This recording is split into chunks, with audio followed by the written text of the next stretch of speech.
Okay, I would like to begin by acknowledging the traditional owners of the land on which we meet today, which for me is the Larrakia people. I would also like to pay my respects to elders past and present. I acknowledge the profound impact of domestic and family violence on individuals, families, and the wider community in Australia. I support initiatives aimed at preventing domestic and family violence and creating a space where everyone feels safe and supported. Finally, I wish to acknowledge that we all come from different places and have different circumstances. I respect and welcome our collective differences, and I strive to create a space where all voices are heard and valued, and where everyone feels comfortable in engaging and participating. I would ask that you turn off your microphones for today's session, but feel free to ask questions at the end and obviously to turn them on there. But if you could turn your videos on if you can, that would be really great, because it is always nice to know that you are talking to someone else out there, and I'm sure Nathan will appreciate it. Today's session will be recorded and made available on the Anima Co YouTube channel in the upcoming week for those who would like to listen again or to share it with your friends and colleagues. You can check out our other speakers there too. On Thursday, the 18th of June, we have our first Mind Your Melon check-in session from 11 till 11:45 Australian Central Standard Time.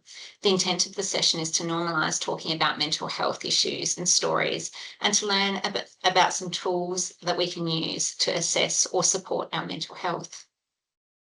Our next Lunch with Leaders session will be held on the 31st of July from 12:30 to 1:30 Australian Central Standard Time. That session will be with Andrew Bishop, former Chief Plant Health Officer for Tasmania, who is now running a successful consulting business. While it is a while away, we are taking a bit of a break over the school holidays in July, when many of you will be taking leave. If you are interested in any of our upcoming events, please check out our What's On page on the Anima Code website. And if you're not on our email distribution list and you would like to be, please don't hesitate to shoot me an email and we will sign you up. There will be a survey at the end of today's event. We're particularly interested in your feedback on whether this session was of value or not, but also any potential issues or speakers that you would like to see presented to you in the future. So thank you for joining the NABS Biosecurity Think Tank. These sessions are designed to be more than a standard webinar. The purpose is to spark ideas, surface different ways of thinking, and help you consider how the approaches shared today might be translated into your own context. As we hear from Nathan, I encourage you to focus less on the specifics of the sector and more on the underlying issues and ideas and approaches that were being used. Consider what challenges in your own organisation or industry this might relate to, what elements could be adapted, and how this thinking might strengthen preparedness or response in your context. Rather than looking for immediate answers during the presentation, I invite you to listen for one strong idea that you can take away and reshape for your own work. With that in mind, I'll leave you with one guiding reflection. What is one idea from today that you could adapt, and what would it look like if you applied it in the next week, month, or year? We're not looking for immediate solutions during the presentation. We are looking for one meaningful idea you can translate into action afterwards. At the end of today's session, there will be time to ask Nathan questions as well as to generate discussion among the group. And I really invite you to think about questions during Nathan's presentation. So on that note, it is my pleasure to introduce Nathan Hancock. Nathan is the Chief Executive Officer of Citrus Australia, the national peak industry body representing Australia's citrus growers, packers and marketers. He is responsible for the organisation's strategic direction, with a focus on market access, biosecurity, industry development and government engagement. Nathan has extensive experience in agricultural policy and industry representation. He works closely with government, research organisation and industry stakeholders to support market growth, manage biosecurity risks and advocate for the long-term interests of the citrus industry. In addition to his role at Citrus Australia, Nathan holds a number of industry leadership positions, including President of the Southern Hemisphere Fruit Alliance, Chair of the Plant Health Australia Plant Industry Forum, and former Chair of the Horticulture Council Market Access Committee. Welcome, Nathan. It's so great to have you today. Thank you, Anne. I'm just checking you can hear me. We can, yeah, fantastic. Perfect. And thank you for rushing to get here for this session. I really appreciate it. Oh, that's okay. Sorry, my flight was slightly delayed and it threw everything out just that little bit. But anyway, we're here now. Were you going to share the slides, or I'll see. do I have rights to do that? You should be able to. Nathan, do you want to try first so that you can steer it if you can? Sure, And then I'll do if that. you can't, we will do it. Let me just go here. Yeah. That's probably not in presenter mode, is it? Let me see. Not yet, but it's up, which is great. Yeah.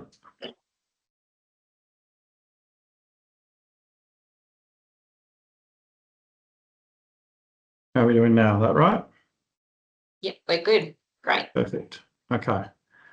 All right. So Anne's given a bit of an introduction. I'll just very quickly say thank you very much for my slides aren't changing. Are they changing at your end?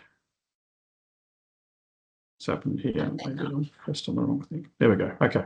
So thank you, Anne, for the invitation.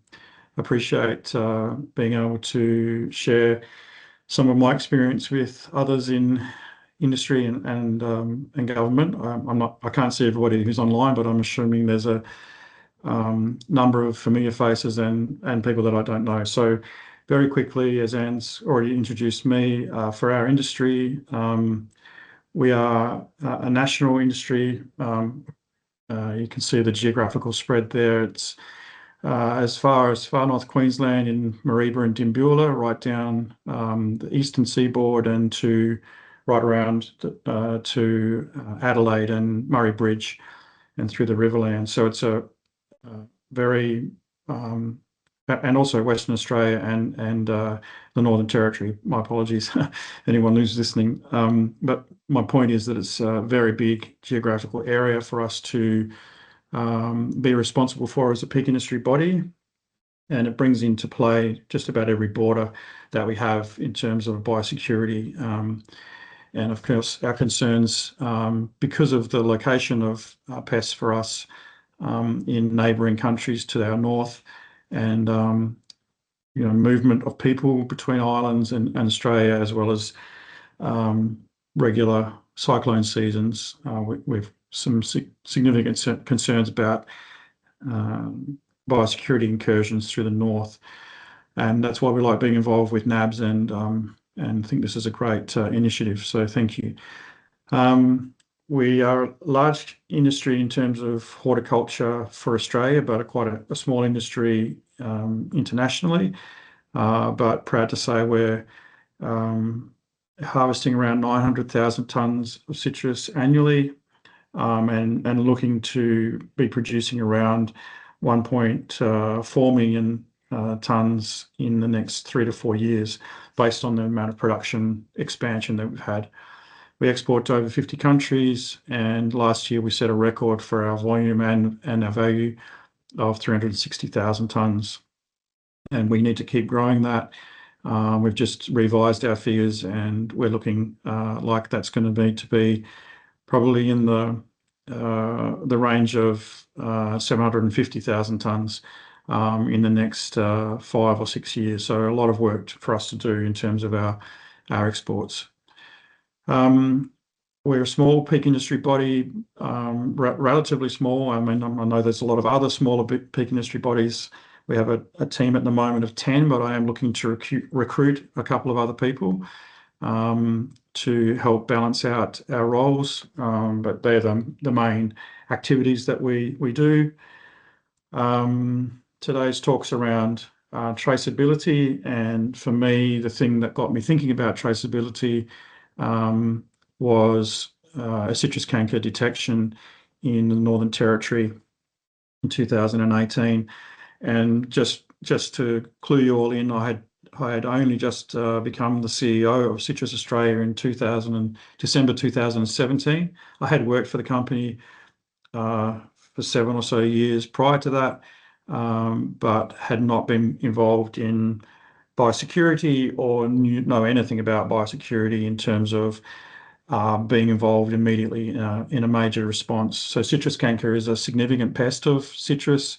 It causes a lot of lesions on the fruit, which makes them pretty much unsaleable, or certainly degrades the value. and would stop us being able to export to certain markets as well.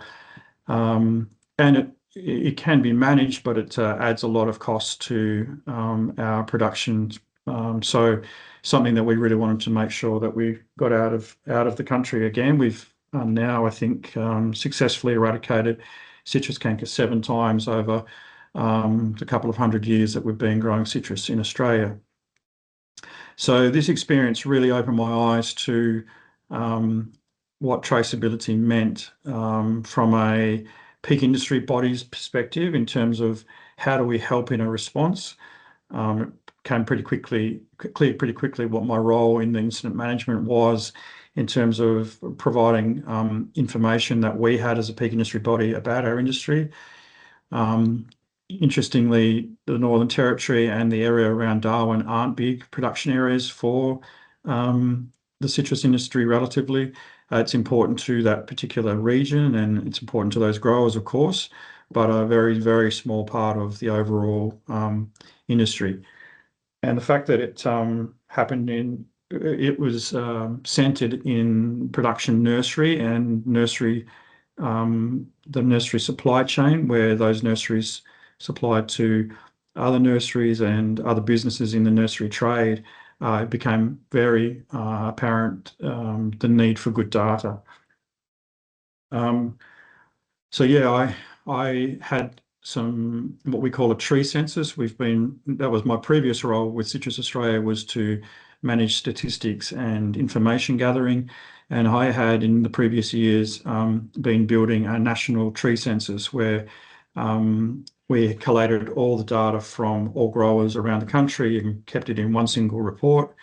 And that had the information about what year the tree was planted or reworked. So in citrus, you can chop the top off and bud a new variety into the top. So we knew what age the trees were, what variety of the rootstock it was, and what variety of the scion or the main fruit producing part of the tree was.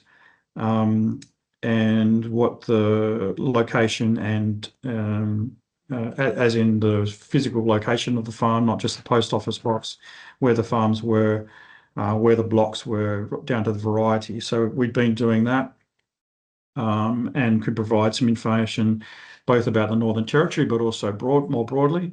But it really became very apparent that we didn't know a lot of things about our industry, and we certainly didn't know very much about the nursery industry, which is quite rightly represented by the it's now called Green Life Australia. I think back then it was still Nursery Gardens or something like that. But even though they produce citrus trees for the citrus industry as well as other customers, and the plant material carries in this case, this pest, but in a lot of cases, we share a lot of high priority pests with the nursery industry. We didn't know a lot about where nurseries were located, and we didn't know how nurseries worked. And that was a real wake-up call for us, because they become an integral part of any future responses that we might have around other major pests that could be transported in plant material. So that was something that really brought it home to me how important that was, and that we needed to, if we could, work closely with the nursery industry, or if not, do what we could to provide and collect as much information about that part of the industry that we could, so we could be as prepared as possible. And we've used that knowledge to reach out to nurseries and talk to them about some of our shared concerns, and we've actually working with the nursery industry to put in a new standard and those sorts of things. But that's aside from this. When we got into the part of the incident phase where we were looking at tracing forward and tracing back, we really noticed that there was a lot of inconsistencies in the way that information was collected, not just by the nursery at the centre, but also the nurseries or the businesses that they sold to. You had levels where they sold business to business and which was a retail outlet and going to into the urban environment. You had situations where they were selling to plant material to another company that was breeding that plant material up and then selling it to a retail company somewhere else in Australia, right down to selling plants to people who sold them at boot sales on the weekend. So it was a really broad range of sales data, and a lot of it we found we couldn't rely on the company to provide us credit card information. We couldn't force the credit card company to provide us with information. It really brought back to us the need for a more national approach to the way we looked at labelling plant material that was a risk to our industry, and we've progressed that through our conversations with the nursery industry and the development of a couple of different standards that are one's still in draft form but about to be released. So talking specifically about traceability again, what I started to realize was as much as I could see how important it was to know in real time where nursery plantings were, where our plantings were and what changes they'd been, and be able to provide an up-to-date, like broad vision to the government about, or the lead agency about where the immediate industry was and then where broader industry was, as well as other aspects. It wasn't easy for me to find people that were as tuned into that as me, so to speak. And we found that there was a lot of challenges, whether that was trying to get people to understand why traceability for biosecurity was important, because at the time traceability for export was all the buzz, and everyone wanted to do traceability projects as long as they were related in some way to exports. And I couldn't get any real buy-in on biosecurity projects that I was putting up. And trying to get, whether you're trying to get a business or a farm involved or a pack shed involved in traceability, or trying to get a whole industry involved, there's a whole range of reasons why they don't want to dip their toes into that. It means different things to different people. And a lot of people are very put off by the fact that they feel they're going to lose control of their information. They're going to lose control of sensitive data, sensitive to them. Things like pick date and when the product went through the pack shed and when it was refrigerated. Those sorts of things become important to other people in the supply chain, where they can start to manipulate that and say, no, you didn't provide that to us fresh, or there would have been an issue between your picking date and its arrival, and therefore any quality issues are your issues.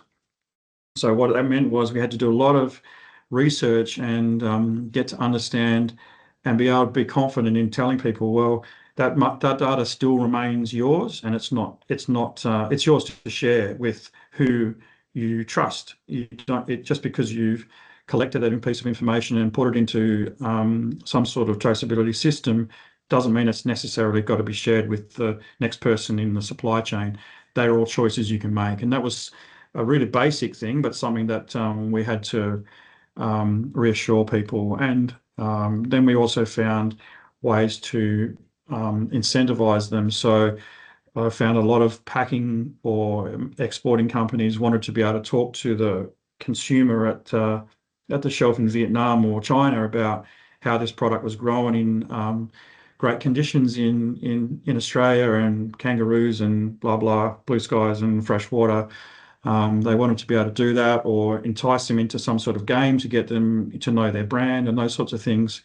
So we had to tap into those kinds of incentives to get them to be part of this, to then get back to what I was trying to do, which was to build more information about our particular industry and where all the crossovers and interactions there are between. Probably I might have to change slides here. Yeah, try and understand where the intersections were with whether it be the nursery industry or packing or some part of the supply chain, like where it's being stored and cooled in preparation for export, or how it gets to a retailer through the distribution center, all becomes important when you're talking about traceability. And whether, like I said, whether it's a quality issue, biosecurity issue, foodborne illness, you need to have some way of being able to say how these different businesses interact with each other. And so I knew, and others know also, that you've got to have that baseline information about your industry, right down to the block level by variety in some cases. So, for example, in citrus canker, it only was affecting limes, so that really helped put everybody else at ease that wasn't growing limes. We still needed to know where all the limes were grown across Australia. So that level of information was really important. I think it's something that some other industries may not go down to in terms of their awareness of what their industry is growing. It might just be, I'll pick on grapes, that might be table grapes, or it might be wine grapes, but it doesn't say what variety it is. And that may depend on, I suppose, your industry, whether or not there are variations in the types of pests and diseases that affect your crops. But for us, it does make a difference in certain instances. Okay, so yeah, I've gotten a bit ahead of myself. So we really, I've done, I think, 4 projects now. The first 3 were all really export focus driven. My intent personally was, yes, we would definitely like to see how traceability looked and what we needed to do and be aware of from an export position. But in the back of my mind, I was building information that I could use and share without giving away personal identifiers, but providing information at a level that was useful to government to say, well, not say government, let's say the responding jurisdiction, to make informed decisions and to shape up how this response was going to look.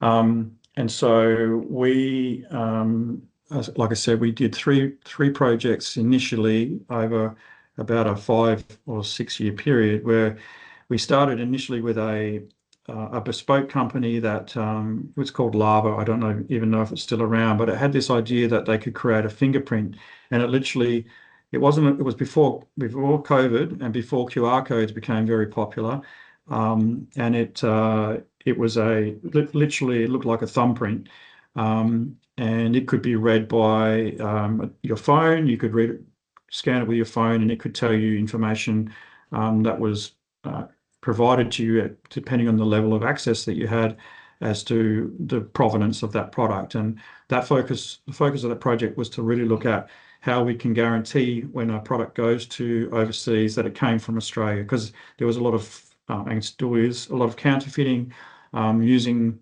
Australian labels or Australian cartons, or make up pretend cartons, counterfeit cartons, to try and get a premium in markets with other people's fruit from other countries, or even in some cases their own country. And so that was the focus of that. What we learned most from that was, don't go down the route of something that's too bespoke, because one, people didn't recognize it. 2, it immediately shuts you out of or makes you separate or different from other people that are adopting this kind of technology. And this was really aided by COVID. One of the benefits of COVID was everyone's got used to QR codes, and the QR codes went from being just a marking that talked about a series, sorry, a group of product that didn't get down to a series or an individual number. And as they changed that the QR code became very, really important. And now we could put QR codes onto boxes, cartons, on pallets, and that carton could be traced all the way around the world. And what we learned from that is that we needed to introduce business rules that said, the way to get the information about this pallet arriving is that you should scan the QR code, not that you should open the slip on the side of it and get the paperwork out. your business rules should be driven by the QR code so that you get more scan opportunities across the supply chain. So we would get some scans from the grower who needed the picker to scan as they put it into the bin, and then the truck picked it up and it was scanned as the truck picked it up, and then it was scanned as it arrived in the packing shed, and it was scanned as it went through the fruit. Through the fruit got packed and put into cartons.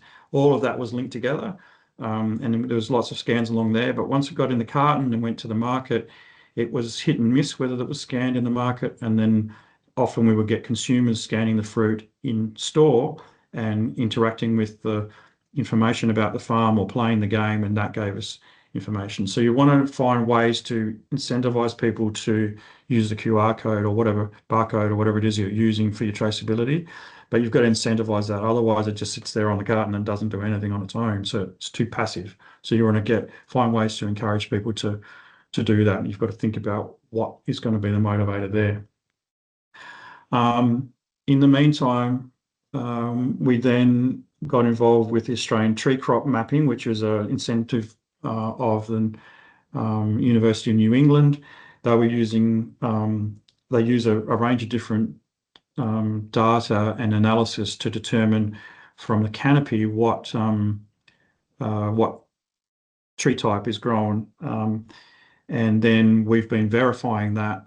We initially did that through a export project as well, but we've since been able to use some biosecurity levy that we have through the PHA levy, now called Biosecurity Activity Levy, that we give to UNE, and they give back to us to pay someone to verify the information that's being collected. And we've also done another small project through our Hort Innovation funding to research where are all the nurseries in Australia and put them in as a layer on our map, which is private to our company. Not everyone can see that. And then we've also added in other points along the supply chain, which I've listed there, which gives us a really good opportunity to help in any of these types of crises in the future, including biosecurity, to have a map of where a product may have been moved, which hopefully could guide and help in determining area of freedom and those sorts of things. It's not to the level that you could just get area of freedom from it, but it's information that a jurisdiction could use as evidence that we know where product is being shipped and we've got a map about it. So from there, I've talked a little bit about traceability from picker to market. We also went down the route of developing isotopes and understanding what the isotopes for our fruit were and whether they were different in different parts of Australia, and then how our isotopes compared to isotopes throughout the world. And that was sort of still in that phase of how do we determine and prove that we have our Australian product is being, has a biosecurity issue or has a foodborne illness issue in another country. If we can do a test on that and show the isotopes were from Egypt, not from Australia, boom, we're out. It's not a problem. But if it is isotopes from Australia, then we'd have to, then we can determine whether it came from the north of Australia or the south of Australia, because we did determine the isotopes were slightly different. And so, yeah, that was another piece of information that we've dug into to try and help ourselves in future incursions or other crises. As I mentioned, we really do need to keep improving information that's on a label. I think for different reasons, the nursery industry has some objections to that, but we are working through them and they do understand where our concerns are. And I think that our new code, code is not the right word, but the new nursery tree, is Celeste on the call? She probably knows better. I can't think of the words of it. But anyway, we have a code over and above NIASA that helps produce healthy trees that are free from graft transmissible diseases and other biosecurity issues. And we've been talking about how we can improve the labeling on that. so that we know when a batch of trees goes out, where they came from, what information about when they were grown, where the bud came from, where the seed for the rootstock came from, et cetera, et cetera. So we've got traceability down to that level and then up, which is really useful. So yeah, for me, I think the things you need to be able to answer is just what I put there at the bottom. Where did it come from? Where did it go? And how quickly can we answer questions 1 and 2, particularly when you're in a response phase? Being able to provide information really quickly just speeds things up. So it makes the response so much more efficient and likely to be successful. And in this case, again, thanks to Anne, who became the Chief Health Plant Officer during citrus canker. Started off with Sarah Corcoran, and yeah, we battled through COVID, and we still managed with great efforts from them and from Western Australia, and some sacrifice from a few growers that had to push some trees out, and also lost some crop during that whole period. We were able to come out of it without and declare ourselves free after about 3 years almost to the date, I think it was. So to the date of it being found. So yeah, just a few things that you'll find that might not have been clear enough about where you bump into some problems. Funding is definitely an issue. You've got to be creative in how you go about it. So if the government's calling for traceability for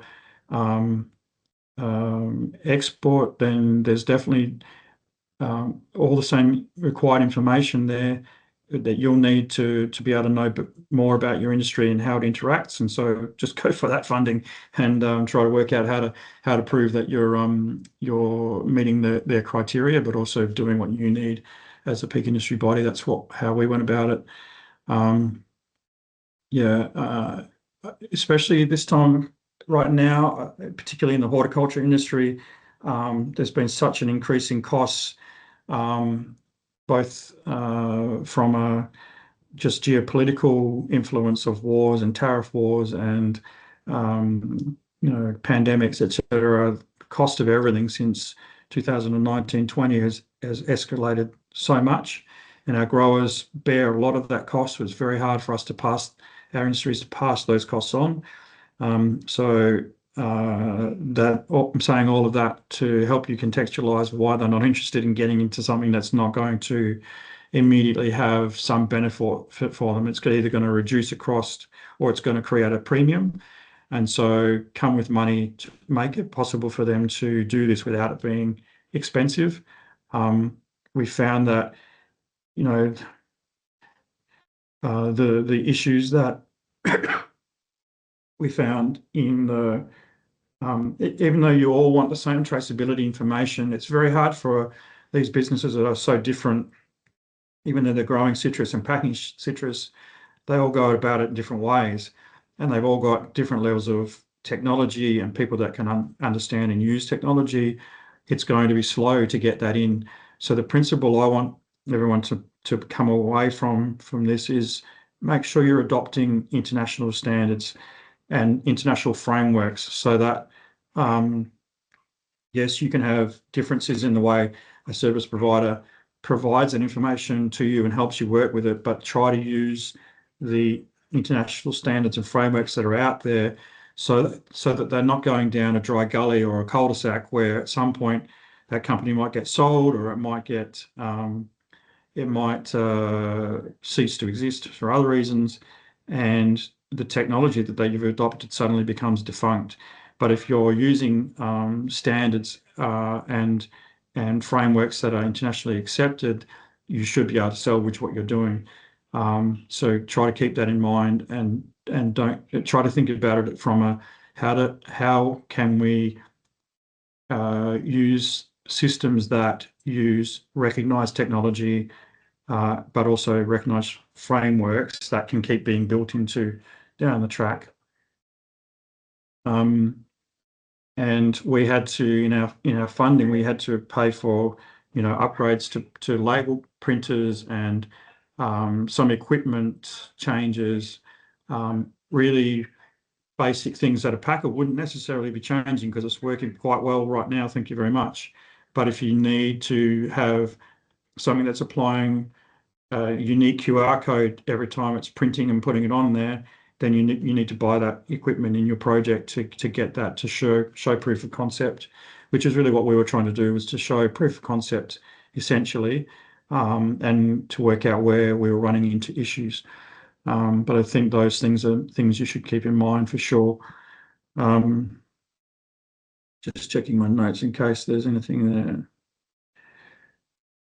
Yeah, I think that's probably it. I'm very happy to take any questions. As I said, traceability is a Swiss Army knife. There's so much you can do with it. Just make sure that one of the things you want to do with it is improve your biosecurity position, so you can answer those 3 questions. Where did it come from? Where did it go? And how quickly can I answer questions 1 and 2? Thank you. Fabulous, Nathan. Thank you so much for that. It's fantastic. As Nathan said, he's happy to take any questions. So I open up the floor. Looks like Rachel's got her hand up. Rachel, I'd love to hear from you. Thank you, Nathan. That was excellent and timely. How do you feel when we have the same issue with actually convincing growers that it's a useful thing? They see traceability as, or some of the technology as, a problem looking for a solution. How do you think this could provide, or we could get some pull factor if this was to be applied to streamlining domestic market access, for example? Yeah, look, that's a tricky one because, as you know, our state governments aren't anywhere near that really yet, or if they are, they're all there at different paces. So I think DAF got involved in this because it's something that's certainly bubbling away in export markets, and there's some driving forces from other countries wanting to simplify things for their receivables to be able to use QR codes or whatever the technology is to get all the information quickly. So I think it's a perfect test case to use in domestic trade, but it's kind of like dealing with 7 countries, isn't it? It's not. No one's really taking that by the bit and trying to drive it from a government point of view. Certainly you could put it up as a potential from industry, but it would be a lot of work, I think. Just as an aside, I just got off a call with Fazans, who are investigating this from a food safety perspective, and I think your comment around interoperability is so important, because, and the Swiss Army knife, I really like that, because we run the risk of having 7 different countries plus multiple different regulatory systems doing this in a different way, and we just want one way that covers off everything. Yeah. We came across GS1 a little bit later in the piece, and there's a little bit of resistance, I think, in government and perhaps maybe in the private sector too. But GS1's done so much of the groundwork in developing international standards and frameworks, and I think it's too late to try to come up with an alternative to that. And I think it's a bit silly to try and do that too. We just have to accept that they've done the heavy lifting and created some really great systems. And if we don't go down that path, you're going to end up with the railway situation where we've got different gauges that don't all line up, and that's a real problem. And when so many of the businesses that we interact with domestically are already adopting GS1, it just makes so much sense to fall into doing that. And I've been an advocate of adopting the plant industry code as part of that. You can have a GS1 number that has the state's different ways of doing it under that, but as long as the GS1 is the starting point, then all the other points can link into it. 100%. Awesome. Thanks so much, Rachel. Parker, you had your hand up? I think Nathan's covered it. I really wanted just to clarify whether GS1 is sort of fundamental to your traceability system, which it sounds like it is. Like you've adopted the GS1 system. Is that right? And with all your QR codes and stuff. Yeah. So, like I said, this was proof of concept, and at the time, GS1 gave us. Can't remember the acronym they use or initialism they use, but they gave us property numbers then, which can be reactivated, and GLNs, I think they're called. They were the. We already have in our tree census. We already have codes that goes down to the block level for our exports, and it's what the list of that information goes to China, Korea, and Thailand as our key protocol markets to say where the product was grown and what block and where. And that goes down to the GPS number and tells you exactly the location of that. And so we could easily slot the GLN in there and link all of that to that. And that was our proof of concept in that area, was to show that we could do that. And we were happy to go down that path, and we were telling state governments that we already have a set of codes that tell us where all the blocks are for citrus growing, which we could at a certain level share that information with them with appropriate agreements, but we wanted to adopt GS1 for that mother number sort of thing, because the distribution centres and the retail outlets that the fruit's going to and the trucks that pick it up all have these numbers are all linked together. You can see the fruit moving, along the supply chain, literally with these numbers. So that to me is, they may have ideas about what they want to do, but the horse is bolted in that area, I think, and we need them to adopt GS1. Yeah, and so it's just to follow up, Nathan, with GS1. So you've got the ability to join them, but at the moment it sounds like you haven't implemented it because obviously you haven't got that regulatory signal or whatever that they're using it. But how does that work? Is there a cost per number, or is it you become a member and you pay some? Like, how does that system work? How's it funded? Do you have any idea around that?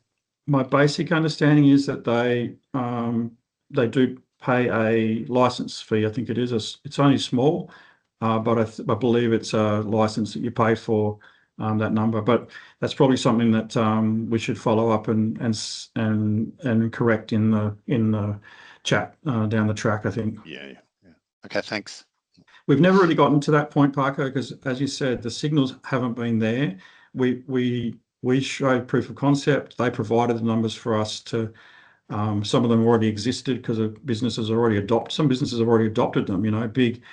When you talk about some of the big horticulture businesses in Australia, they've already got GS1 numbers. So it's just silly that the governments are thinking that they know best and want to implement 7 different numbers. Sure. I mean, so much of our business is done across borders now. Those numbers, they should have they should lift their gaze up and look at the horizon a bit more. Thanks, Parko. Thanks, Nathan. Brendan has his hand up. I think he's having some trouble with his camera though, so we might not get to see him. Yeah, I couldn't see myself in the camera, and so that's probably good for everyone else anyway. Nathan, I did have a question. Do you attach plant health data into your traceability system, say from a block or a region, and do importing countries of strain citrus use that data to support their confidence to import? So we don't at the moment attach it a plant health information, but I think it's something that we could do. We do use the numbers, those same tree census numbers, in our records that we've been collecting and putting into AusPestCheck. So for proof of freedom, and those tree tree census numbers are used throughout industry for that kind of information. And during one of our, so just take it slightly off track, but one of the things we tried to do but weren't really successful with at the time was we wanted to get a plant food safety certificate, digital food safety certificate through FreshCare, and they couldn't do that at the time. But I think they are moving towards that now, where you have a unique number that says that the system picks up and shows you that the product was grown according to FreshCare or any other of the food safety type things. So we have thought of that, Brendan, but we haven't implemented it yet. Yeah, cool. Thanks. Awesome. Thanks so much, Brendan, and thanks, Nathan. I guess, Nathan, I've got a question for you, and then I think Darren's going to ask one. You had 3 questions. Where did it come from? Where did it go to? And how quickly can you access that data? How confident do you feel from the systems that you have in place that you can answer those questions? From a broad industries perspective, we have that information we could relatively provide that to an incident management team. And then we have noted that a lot of businesses have adopted their own traceability systems. Not everybody, but quite a lot of them have done that, particularly from the farm to the pack house. We've got confidence that we've got enough information from industry at that level too. So if there was an incursion, we can definitely provide up-to-date information with maps like I had on my presentation that can provide information to, what number of hectares are grown around the infection site. And then once we get to that level, we can talk to growers about what traceability levels they have. We've got a general understanding of where that product moves from that area. It's likely to move from this farm to this pack shed, and this pack shed is distributing it in this manner. So we can go slightly higher level and provide that information, but some businesses have that information because they are adopting traceability, particularly if they're export focused. There's an expectation that they have some form of traceability in their system. Fantastic. That's amazing. We have Darren and then Shannon. Yeah, hi Nathan. Thanks for a great talk. Really appreciate it and appreciate your time. Really enjoy it. Still on traceability, I'm just curious. It's such an important area. I'm just wondering where you think sort of the next sort of innovation will be in that space. Would it be something like like AI, or would it be some other kind of process or people-driven solution, or where do you think? Yeah, where do you think the next step is? I guess from an innovation perspective would be to really supercharge it. So when we first got involved, we're still back in the days of talking about blockchain, and that seems like 100 years ago now. And blockchain's just not part of the conversation anymore. But I think AI certainly has a big part in it. And I think that for businesses are looking to try and understand in real time more about their own businesses. And so that's where if we could tap into that from an industry level and be able to reach into some of their information, if we could get to a point where there was a level of trust that a peak industry body could, from our dashboard, tap into some of their available records to help answer questions, that would be a game changer. And we could include things like you know, if we were doing surveillance, or if they were doing surveillance as part of our Citrus Watch project, for example, if that could be uploaded through a barcode, that information could be held in their database, but also be accessed by ours. Those sorts of things would be, you know, what I see the future looking like. So you've got less physical requirement of physical information and verification. It's done through these processes. Yeah, that makes sense. So a combination of people and tech. Yeah, of course. Yeah, I don't think we're quite at the point where you know,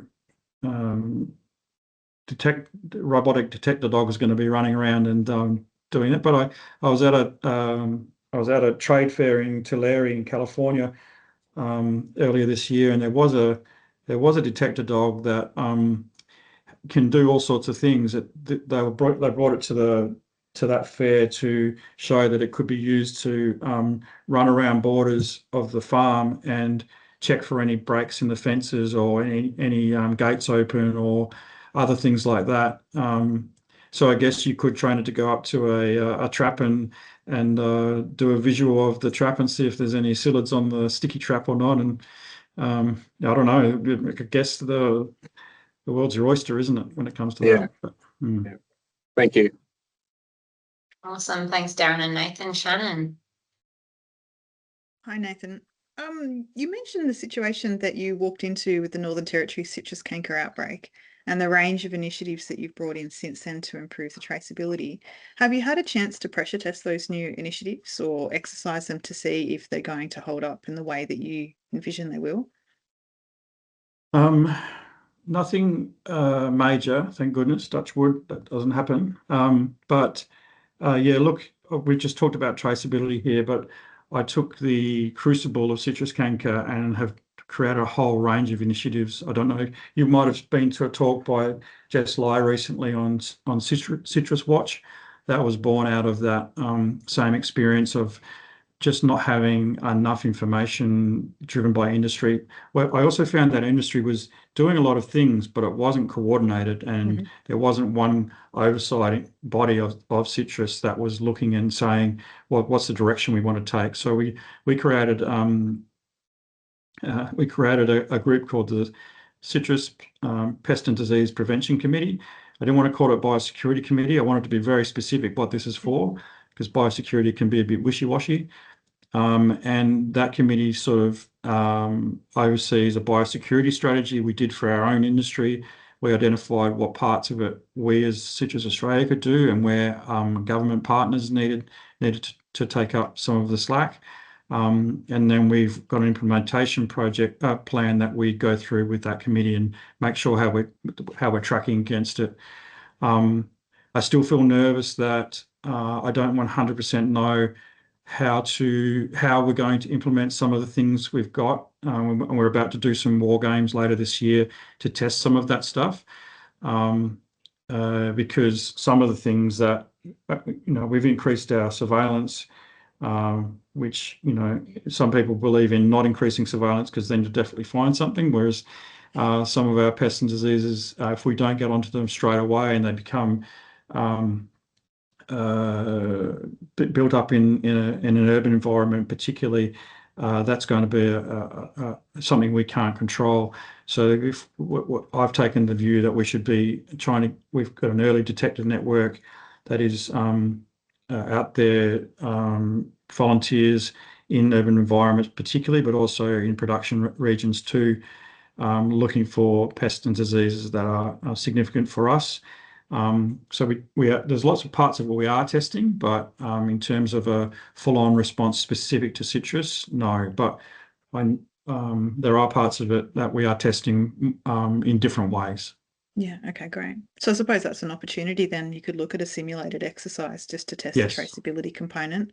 Absolutely. We certainly don't want to push you into a response anytime soon. That would be No, ideal to avoid as long as possible, but just absolutely. as a way of seeing how it all works together. Yeah, that Yeah. could be really useful. Yeah, we've got a war game that we hoping to run during the latter half of the year, that's in 3 stages, and as we do each one, we wanted to adjust and then bring the next level of information to the next layer of people to see how they work with the response that we've created. So I think it will be quite informative. The trick is, because we've done that as an industry in the past, how do you implement some of those recommendations, and how do you get people who are your partners to come on that journey? Because then there's a different motivators for different people or different industries that might be involved in the same response to you. So that can be tricky. The nursery and labeling thing is a perfect example. There's reasons why they don't want to put a label on every single tree, and they don't want to put the same information on every single pot. So, if it's going into a Bunnings environment or a Waldex or whatever environment, and so working through those problems and trying to find where we've got common ground and can make some changes has been tricky, but something we keep working on. Yeah, great. Thank you. Amazing. Thanks, Shannon. Thanks, Nathan. Well, that takes us to 1:30 my time, and I guess that's a wrap up for today's session. But I did want to say a huge thank you to Nathan for taking the time to come and speak to us today about these projects and some of the issues that you had and challenges.